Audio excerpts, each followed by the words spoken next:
ويلا حبيب قلبي معايا في الجزء الثاني من الدرس الاول عندك في المنهج. هنتكلم عن دور مصر في اكتشاف قاره افريقيا. بقول لك كان لمصر او دوله مصر لها دور كبير ان تخلي افريقيا ان الناس كلها تعرفها. بمعنى بقول لك والله في عصر المصريين القدماء، ياه ده من ايام زمان جدا. بقول لك كان في واحد اسمه حرخوف. اسمه ايه؟ حرخوف. حرخوف ده كان رحاله. كلمه رحاله يعني بتنقل من مكان الى مكان للاستكشاف. فبقول لك قام رحاله حرخوف باربع رحلات استكشافيه في القاره الافريقيه نحو الجنوب. يبقى هو بادئ منين؟ بقول لك عصر المصريين القدماء، يبقى اكيد من مصر. يبقى بادئ من مصر، نزل في الجنوب، عمل 4 رحلات استكشافيه في القاره الافريقيه، وكان من اوائل المصريين الذين استكشفوا اجزاء من القاره الافريقيه. يبقى في عصر المصريين القدماء قام الرحالة حرخوف تمام ب4 رحلات استكشافية نحو القارة الإفريقية إلى الجنوب. طب هو بادئ منين؟ بادئ من مصر. فبقول لك ايه، وده من اوائل طبعا الناس اللي راحوا اكتشفوا اجزاء من افريقيا. جه واحد تاني اسمه الملك نخاو الثاني. الملك نخاو الثاني. فبقول لك قام الملك نخاو الثاني ببعثة للدوران حول القارة الإفريقية، بدأت من البحر الأحمر وعادت عبر مضيق جبل طارق. يبقى هو بادئ منين؟ من البحر الأحمر. يبقى من الجزء الشرقي للقارة الإفريقية. طب وصل إلى فين؟ إلى مضيق جبل طارق في الجزء الغربي من القارة الإفريقية. يبقى تاني، يبقى جه واحد اسمه الملك نخاو الثاني عمل رحلة استكشافية للدوران حول القارة الإفريقية، بدأت من الشرق انتهت في الغرب. طب بدأت من الشرق فين؟ طبعا البحر الأحمر. طب في الغرب فين؟ عند مضيق جبل طارق. واستمرت الرحلة لمدة 3 سنوات بمساعدة ناس اسمهم الفينيقيين. وقد وصل المصريين القدماء إلى دولة تسمى دولة السودان وبعض دول شرق قارة أفريقيا، وطبعا وامتد تأثيرها الحضاري إلى المصري إلى غرب قارة أفريقيا حتى منابع النيل اسمها النيل الاستوائية، لأنها توجد عند دائرة اسمها دائرة الاستواء. طبعا كل ده في العصر المصريين القدماء. يبقى عندنا 2 في عصر المصريين القدماء قاموا باستكشاف قارة أفريقيا. أول واحد اسمه الرحالة حرخوف وعمل 4 رحلات استكشافية نحو الجنوب، بدأ من مصر. جه تاني واحد اسمه الملك نخاو الثاني عمل رحلة استكشافية للقارة الأفريقية استمرت 3 سنوات،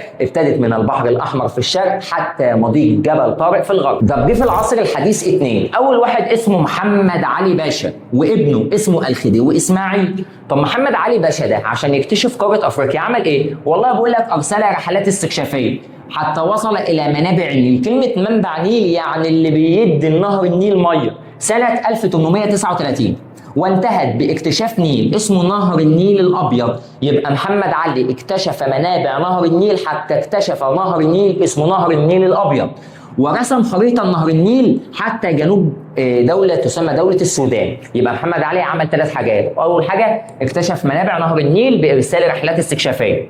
ثاني حاجه وصل الى نهر النيل الابيض. ثالث حاجه وصل الى او رسم خريطه الى جنوب دوله تسمى دوله السودان، لحد ما جه ابنه اسمه الخديوي اسماعيل برضه اهتم باكتشاف منابع النيل زيه زي ابوه. يبقى ما بقول لك ما وجه التشابه بين محمد علي والخديوي اسماعيل في اكتشاف قاره افريقيا؟ ان هما الاثنين اكتشفوا منابع نهر النيل. طب الخديوي اسماعيل يختلف ايه عن محمد علي؟ ان هو وصل حكمه الى جنوب دائره الاستواء يعني جنوب قاره افريقيا. يبقى اما اجي اقول لك ايه وجه التشابه والاختلاف؟ هما الاثنين اكتشفوا منابع نهر النيل. طب ايه الاختلاف؟ ان الخديوي اسماعيل وصل الى جنوب دائره الاستواء، طب محمد علي رسم خريطه حتى جنوب دوله تسمى دوله السودان ووصل الى نهر النيل الابيض. طب ايه يا مستر دور العرب، الناس العربيين بقى اللي بيتكلموا لغه عربيه في العصور طبعا الوسطى؟ العصور الوسطى هو من القرن الخامس حتى القرن ال15. بقول لك والله اسهموا خلال رحلاتهم في الكشف عن اجزاء القاره الافريقيه لحد ما جه 2. اول واحد عربي اسمه ابن بطوطه. يبقى اول واحد عربي اسمه ابن بطوطه. مين ابن بطوطه؟ ده قام برحلات مهمه في الشمال وفي غرب افريقيا. يبقى راح الشمال وراح في الغرب، واستطاع ان يخترق الصحراء الكبرى حتى وصل الى مدينه تسمى مدينه مالي. يبقى ابن بطوطه عمل ايه؟ قام برحلات استكشافيه من الشمال الى غرب قاره افريقيا حتى اخترق يعني عدى الصحراء الكبرى كلها من الشمال الى الجنوب حتى وصل الى دوله تسمى دوله مالي. طب تاني واحد اسمه المسعودي.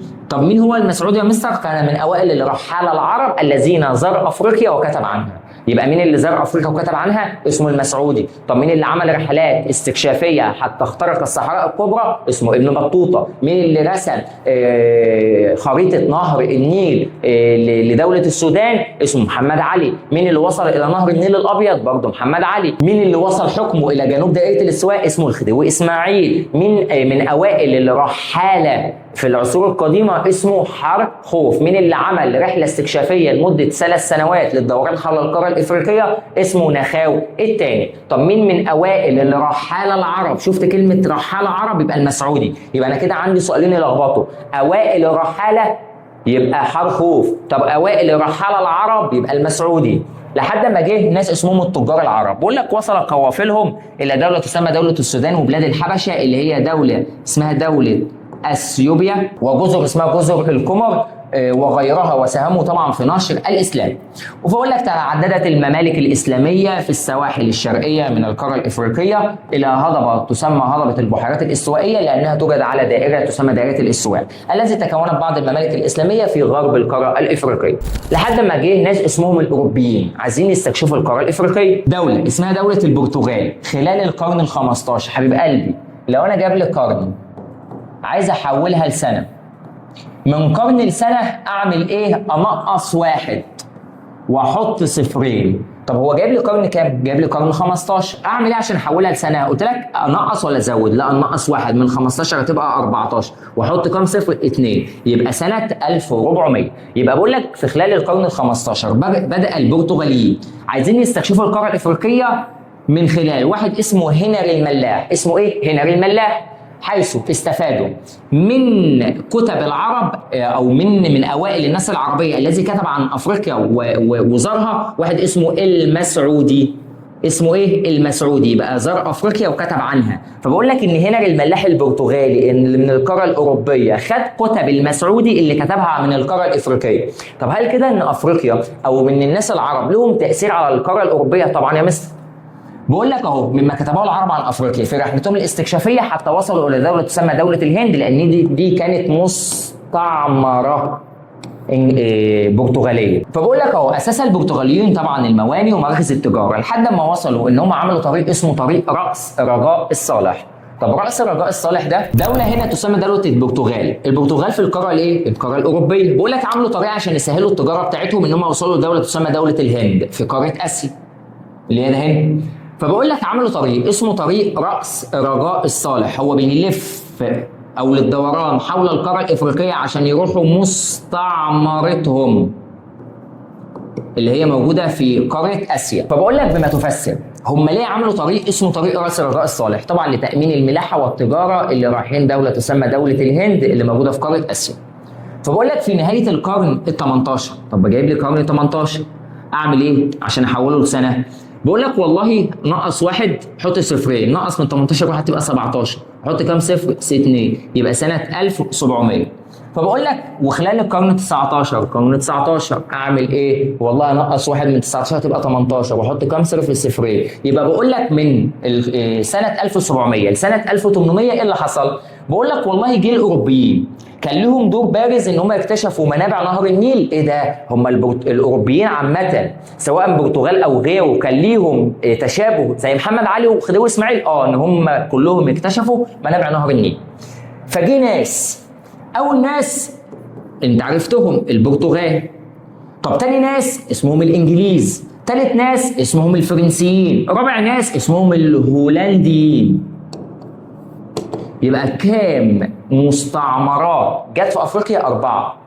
برتغال، انجليز، فرنسا، هولندا. برتغال، انجليز، فرنسا، هولندا. عملوا ايه؟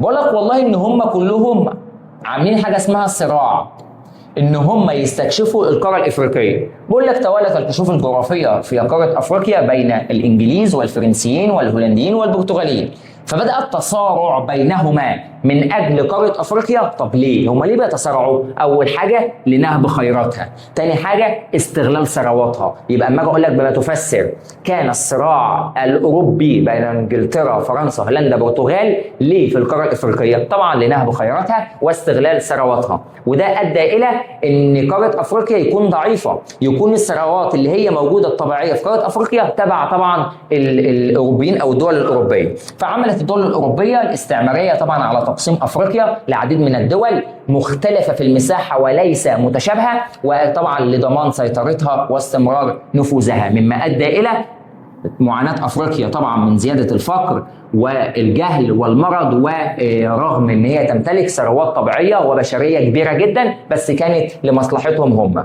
طبعا انت عرفت اهتمام من دول اوروبا للكشوف الجغرافيه طبعا لنهب خيراتها واستغلال ثرواتها. تاني حاجه ان هم يوصلوا لدوله اسمها تسمى دوله الهند عن طريق اسمه رأس الرجاء الصالح. بما تفسر تم تقسيم قاره افريقيا لعدد كبير من الدول بسبب تصارع الدول الاستعماريه اللي هم الاربعه، اللي هم انجلترا، اللي هم فرنسا، اللي هم هولندا، اللي هم البرتغال. طبعا كل دول عايزين استكشاف القاره الافريقيه انها بخيراتها واستغلال ثرواتها. النتائج المترتبه على قيام الدول الاوروبيه طبعا بتقسيم قاره افريقيا ادى الى معاناه افريقيا من الفقر والجهل والمرض، برغم ان هي تمتلك ثروات طبيعيه وبشريه كبيره جدا او متعدده. اخر حاجه حبيب قلبي ايه هي الخريطه السياسيه؟ عندنا القاره الافريقيه فيها 54 دوله مختلفين وليس متشابهين في المساحه، يبقى تضم قاره افريقيا 54 دوله مختلفه في المساحه. طب اكبر دوله تسمى دوله الجزائر، من اكبر دول قاره افريقيا من حيث المساحه. طب من الثانيه هي دوله مصر، يبقى الاولى هي الجزائر، الثانيه مصر. هي الجزائر فين؟ الثانيه الجزائر اهي في الجهه الشرقيه ولا الجهه الغربيه؟ لا، في الجهه الغربيه من القاره الافريقيه. تتمثل فيها خط طول رئيسي اسمه خط جرينتش اللي بيساوي 0. طب ايه يا مستر؟ بقول لك ان مصر تقع، انت واخد من الابتدائي ان مصر تقع في الركن الشمالي الشرقي، شمالي فوق شرقي ده اليمين، يبقى مصر تقع في الركن الشمالي الشرقي من القاره الافريقيه، وهي من اكبر دول افريقيا من حيث المساحه. طب ايه يا مستر الدول العربيه اللي موجوده في القاره الافريقيه؟ عندنا 10 دول لازم نحفظهم بالترتيب. اول دوله اسمها مصر، 2 ليبيا، يبقى مصر ليبيا، مصر ليبيا، تونس، جزائر، المغرب، موريتانيا، السودان، الصومال، جيبوتي، جزر اسمها جزر القمر. يبقى اقولهم من 10 كده، يبقى مصر ليبيا تونس، تاني مصر ليبيا تونس، جزائر مغرب موريتانيا، مصر ليبيا تونس، جزائر مغرب موريتانيا، السودان والصومال، السودان والصومال، جيبوتي جزر القمر، جيبوتي جزر القمر. يبقى مصر ليبيا تونس جزائر مغرب موريتانيا السودان صومال جيبوتي جزر القمر. يبقى عندنا 10 دول عربيه في قاره افريقيا، يبقى نعملهم بالترتيب، يبقى مصر ليبيا تونس جزائر مغرب موريتانيا السودان صومال جيبوتي وجزر القمر. طب عندنا دول اسمها دول ساحليه. كلمه ساحليه يعني مطله على البحار او مطله على المحيطات. البحار او المحيطات هي تطل على مسطحات مائيه زي بحار ومحيطات، بقول لك ساحليه. طب في دول اسمها دول حبيسه. كلمه حبيسه بمعنى صح هي محبوسه، بقول لك لا تطل على مسطحات ولا بحار ولا محيطات. طب قول لي يا مستر اي دوله كده؟ اهو دوله اسمها مثلا ليسوتو. ليسوتو دي هي دوله اسمها ليسوتو في دوله اسمها جنوب افريقيا، في دوله اصلا اسمها جنوب افريقيا. طب تاني مثلا دوله اسمها بوتسوانا. بوتسوانا دي هي دوله جيبيه ما بتطلش ولا على اي بحار ولا اي محيطات. طب ايه يا مستر من اهم الاسئله المهمه عندك في الدرس ده؟ ايه هي العلاقات المصريه الافريقيه؟ بقول لك تعد مصر من اهم دول القاره الافريقيه، اكثرها جهودا واكثرها ابرازا ان هي تسهم في تحقيق التنميه المستدامه والشامله لدول القاره الافريقيه. يا مستر بقول لك ان سنه 2019 ان مصر نجحت ان هي تكون رئيسه الاتحاد الافريقي سنه 2019 في عهد الرئيس طبعا عبد الفتاح السيسي. ما النتائج المترتبه على ان مصر لما بقت رئيسه الاتحاد الافريقي ادت ان هي تعمل طبعا فرص قويه لتعميق العلاقات الافريقيه بين الدول طبعا الافريقيه، سواء علاقات اقتصاديه ثقافيه سياسيه سياحيه طبعا، ومع دول وشعوب القاره الافريقيه. كان من اوائل الرحاله في عصر المصريين. شفت كلمه عصر المصريين؟ طبعا يبقى حرب خوف. طب لو قلت لك من الرحاله العرب يبقى ابن بطوطه. اكبر الدول الافريقيه من حيث المساحه طبعا دوله تسمى دوله الجزائر. تقع دوله نقط في الركن الشمالي الشرقي طبعا من غير ما ابص هي دوله مصر. بدات الرحاله او بدات الرحله الذي ارسلها الملك نخاو الثاني للدوران حول القاره الافريقيه، هي بادئه منين؟ طبعا بادئه من البحر الاحمر حتى وصلت الى مضيق جبل طارق. امتد تأثير الحضاري المصري في عصر المصريين القدماء إلى نقط أفريقيا طبعا إلى غرب قارة أفريقيا. وصل النفوذ المصري في عدد نقط إلى جنوب دائرة الاستواء. هو مين اللي وصل إلى جنوب دائرة الاستواء؟ طبعا الخديوي إسماعيل. عددت الممالك الإسلامية في قارة أفريقيا على السواحل طبعا السواحل الغربية. كان هنري الملاح أوائل الأمراء البرتغاليين. حدد دور كل من ابن بطوطة. والله يا مستر ابن بطوطة هو من أوائل الرحالة العرب الذين زاروا أفريقيا، اخترق الصحراء الكبرى تمام حتى وصل إلى مدينة تسمى مدينة مالي. طب المسعودي راح أفريقيا أو زار أفريقيا وكتب عنها. طب التجار العرب لا، التجار العرب كان هم ساعدوا في انتشار الاسلام في شرق وغرب القاره الافريقيه اللي جايين من اسيا رايحين افريقيا، سواء بقى بمعاملاتهم التجاريه، سواء بالامانه، سواء بالنظافه الشخصيه، كل ده كان لهم تاثير في انتشار الاسلام في القاره الافريقيه. ما العلاقه بين محمد علي ومنابع نهر النيل؟ محمد علي وصل الى منابع نهر النيل، رسم خريطة إلى جنوب دولة السودان واكتشف نهر النيل الأبيض. طب ما العلاقة بين الموارد الطبيعية للقارة الإفريقية وأطماع الدول الأوروبية؟ من خلال إن الدول الأوروبية اللي هم 4 دول، إنجلترا، فرنسا، هولندا، البرتغال، كان حصل بينهم صراعات طبعا في القارة الإفريقية لنهب خيراتها واستغلال ثرواتها.